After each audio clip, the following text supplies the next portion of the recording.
Jadi pada segmen kedua ini pertanyaan wajib pertama untuk setiap kandidat. Ini bukan cerkas ya Bung, tapi debat. Nah ini peraturannya. Peraturan yang pertama, panelis akan memberikan satu pertanyaan yang sama kepada seluruh kandidat Prisma. Kedua, setiap kandidat akan mendapatkan waktu 2 menit untuk menjawab pertanyaan dari panelis. Ketiga, urutan kandidat dalam menjawab pertanyaan panelis menggunakan sistem undian. Itulah peraturan pada segmen kedua. Untuk itu dari panitia untuk menyerahkan undiannya. Sebelum kita mulai, mungkin di sini ada itu panelis. Itu panelis apa, Bung? Panelis itu dari bahasa panel dan list. Itu kata Yunani juga saya kurang tahu. Pokoknya katanya seperti itu. Itu bahasa-bahasa asing. Cuma sudah Nasratul Istiqmal di sini ya. Silakan diambil undiannya ya. Ya, jadi menunggu undian mungkin kita perlu memperkenalkan siapa saja sih panelis yang rawuh panelis kali ini dari sudut, ini bukan dari partai ya. Ini golput dianya. Ini dari sudut sisi saya ya. Ini mana sisi mana? Selatan. Beliau adalah Ustadz Zurul Anam. Tepuk tangan buat beliau. Samping kanannya beliau adalah Ustadz Muhammad Syakir. Samping kanannya lagi juga adalah beliau Ustadz Rifki Azmi. Samping kanannya lagi beliau adalah Ustadz siapa? Pak Amar Zoni. Abdullah Amar ya. Saya lupa ingat karena sering gojlokan sama beliau ya. Itu sosok beliau yang tidak bisa dikenang. Iya. Itu tidak bisa dilupakan. Itu maksud saya. Ya, itu sebuah istilahnya ya untuk biar ini mana kopi untuk kita mana ya? Ini udah ketelak ini Bung. Suaranya habis. Ya jadi ini panelis yang rawuh wonten ing mriki. Lanjut untuk nomor urut atau undiannya silakan dibuka. Silakan dibuka. Bersama dibuka undiannya. Dibuka pelan-pelan, ini kaitannya dengan pertanyaan wajib ya, tidak ada pertanyaan makruh tahrim apalagi makruh tanzih ya. Untuk nomor urut pertanyaan wajib. Nomor urut 1 mendapatkan nomor urut 1. 2. Untuk calon nomor 2 4, nomor 3 1, nomor 4 3, nomor 5 nomor 5 iya, serasi sekali. Jadi pada kali ini panelis akan dipasrahkan kepada Ustadz Muhammad Syakir untuk memberikan pertanyaan. Untuk itu kami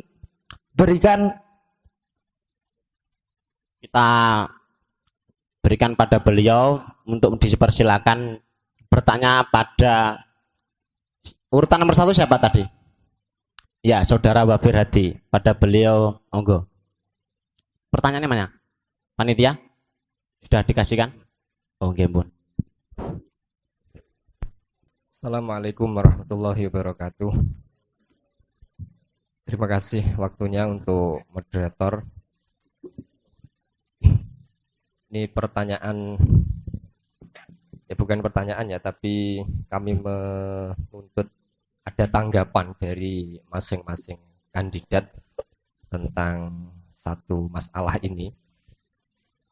Jadi organisasi dalam hal ini adalah BEM Ma'had Ali Fadil Jamil memang penting, tapi ada yang penting lagi, yakni proses pembelajaran bagi masing-masing mahasantri, termasuk diantaranya adalah 5 kandidat yang berada di depan.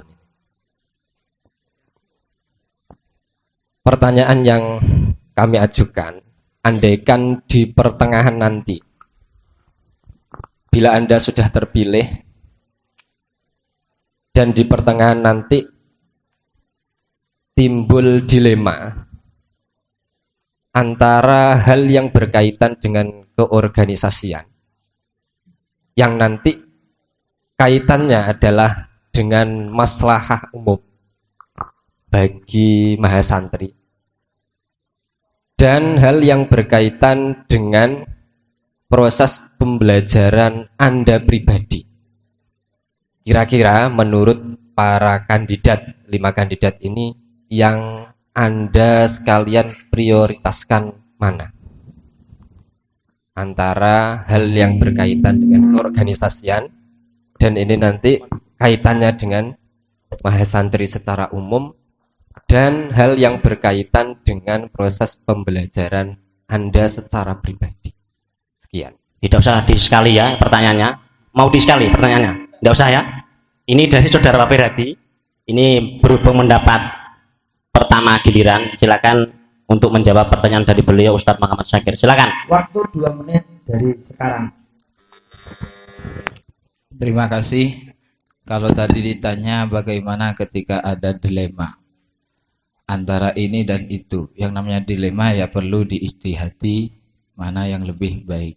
Tapi kalau yang pertanyaannya itu antara kegiatan keberlangsungan Ma'had Ali dengan kegiatan saya pribadi, wong saya itu gak terlalu tadi katanya kegiatan belajar Anda. Wong saya itu tidak selalu banyak belajar ya. Kami ya mendahulukan BEMS. Tapi kalau memang pada pertengahan kok ada dilema, diperlukannya perombakan ketua presiden BEMS, maka dan itu ada maslahat, maka kami siap.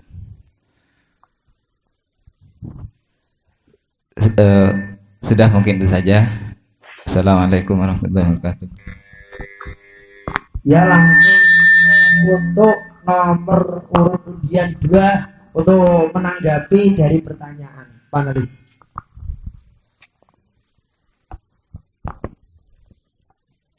Terima kasih. Kalau kami diminta tanggapan mengenai bagaimana ketika nantinya ada dilema yang menyangkut hak pribadi dan mahasantri umum, nantinya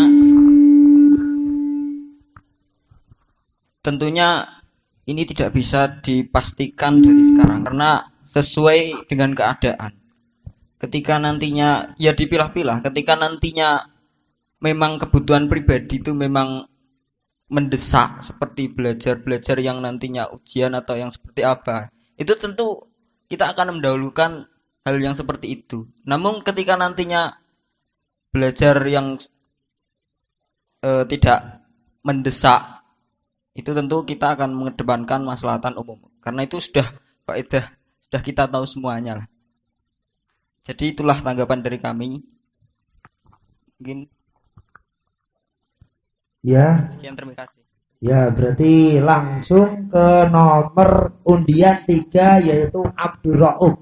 Silakan. Waktu 2 menit dari sekarang.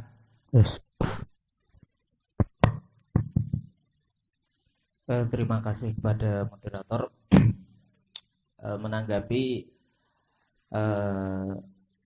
permasalahan yang disampaikan oleh panelis, yaitu ketika nanti terjadi permasalahan atau sebuah problem yang menuntut saya ya untuk mana yang harus saya kedepankan, apakah kemaslahatan umum masyarakat MAJ atau kepentingan pribadi saya dalam pembelajaran. Jadi iman saya dalam hal ini tentu kita harus menyelidiki dulu permasalahan sedang mungkin, segamblang mungkin, sehingga nantinya kita bisa menemukan solusi yang tepat bagaimana kita harus menjawab permasalahan yang ada. Atau juga sebagai anggota keorganisasian BEM itu tentunya kita tidak bekerja sendiri, dalam artian seumpama nanti salah satu dari kami ada yang terpilih sebagai ketua BEM, itu nantinya tidak mungkin kita akan sendirian berjalan atau kita memiliki kebijakan yang bersifat independen, tidak mungkin. Sudah pasti kita akan menyelesaikan semua permasalahan dengan cara permusyawarahan seperti itu. Jadi kalau toh nanti saya harus mengedepankan kepentingan pribadi yang mungkin tidak bisa saya tinggal, maka di situ toh tidak akan terlalu menimbulkan dampak yang begitu buruk, karena saya juga yakin banyak yang lebih berkompeten dari saya dalam keorganisasian seperti itu. Ataupun nanti saya memang harus mengedepankan kemaslahatan umumnya, ya memang harus seperti itu. Langkah yang harus saya ambil seperti itu. Sekian. Oke, tepat waktu, sangat tepat waktu. Ya, tidak boros dan tidak berkurang ya. Kelima adalah saudara Fuad. Keempat, ini keempat ya. Oh, keempat. Saya terpesona oleh saudara ini, Khotibul Umam ini. Saya sampai lupa yang lainnya. Ya, saudara Khotibul Umam ini menempati giliran yang keempat ya. Sudah digilir ya. Ini yang keempat, saudara Khotibul Umam. Silakan pertanyaan beliau, Ustadz Muhammad Syakir gimana tadi? Bismillahirrahmanirrahim. Jadi nanti ketika ada versus antara kepentingan yang satu atau kepentingan organisasi dan kepentingan pribadi. Jadi saya kira ini kepentingan yang tidak bisa ditinggalkan. Jadi nanti seandainya kalau kepentingan yang satu itu bisa ditinggalkan, saya kira sudah jelas. Cuman ini kan kepentingan versus antara yang satu dengan yang lain, dalam artian tidak bisa ditinggalkan. Kalau saya pribadi, saya tetap memilih untuk mengutamakan organisasi BEM. Sekarang apa? Karena kemaslahatan bersama daripada kemaslahatan pribadi. Dan juga saya pernah itu mengalami sendiri. Ternyata roan dengan belajar sendiri itu, kalau belajar sendiri itu saya tidak maksud. Ternyata setelah roan itu belajar itu mudah. Berarti kan bukti kalau ternyata mengedepankan kepentingan bersama itu bisa menjadi pembantu atau jembatan kita untuk memahami pelajaran yang telah kita tinggalkan. Itu biasanya kalau saya cepat tidak bisa mempelajari pelajaran, saya ikut roan. Ya salah satunya seperti itu, tidak mencari makanan ya. Ya saya mencari menawa itu menjadi jembatan kita untuk lebih mudah memahami itu, saya kira cukup seperti itu. Sekian dari kami. Assalamualaikum warahmatullahi wabarakatuh. Waalaikumsalam warahmatullahi wabarakatuh. Sangat memuaskan dan mempesona. Terima kasih. Kemudian ini saya khawatir kalau kelima tanggapannya ini kok nantinya bisa berpengaruh pada yang lain, nanti keseluruhan pondok ini mati total ini kalau nggak sesuai. Silakan nomor urut 5 dan kandidat kelima Ustadz Fadlul Hasan. Oh, Fadlul Hasan, Bapak Fadlul Hasan. Ya, terima kasih. Bismillahirrahmanirrahim. Menanggapi soal dari Bapak Al-Ustadz Muhammad Syakir ketika ada dilema antara pribadi diri sendiri dan organisasi, tetap saya akan dahulukan organisasi BEM tersebut. Mengapa? Karena maksudnya masalah yang timbul pada diri saya sendiri itu mestinya timbulnya dari permasalahan saya sendiri. Ketika saya pilih permasalahan saya sendiri, saya buat sendiri, kok saya pilih dan meninggalkan organisasi yang sudah dibangun begitu apik, begitu cemerlang, saya tinggalkan, maka itu akan merobohkan teman-teman yang berada di bawah saya. Berarti titik tekan saya akan tetap mengedepankan organisasi tersebut dan saya akan menanggulangi kesalahan-kesalahan agar kedua permasalahan problem kedua tersebut dapat berjalan dengan seksama. Ya, sekian ya. Barakalam. Assalamualaikum warahmatullahi wabarakatuh. Waalaikumsalam warahmatullahi wabarakatuh. Sangat-sangat memuaskan semuanya. Ya, salut saya kepada semuanya. Memang di sini bisa Anda lihat siapa yang ngalim dan macak-macak ngalim ya. Ini sudah terlihat tentunya ya. Memang tidak ngalim itu resiko ya. Macak ngalim itu membahayakan karena nanti menjadi panutan di masyarakat. Ini yang nanti bisa menimbulkan corona-corona lain ya.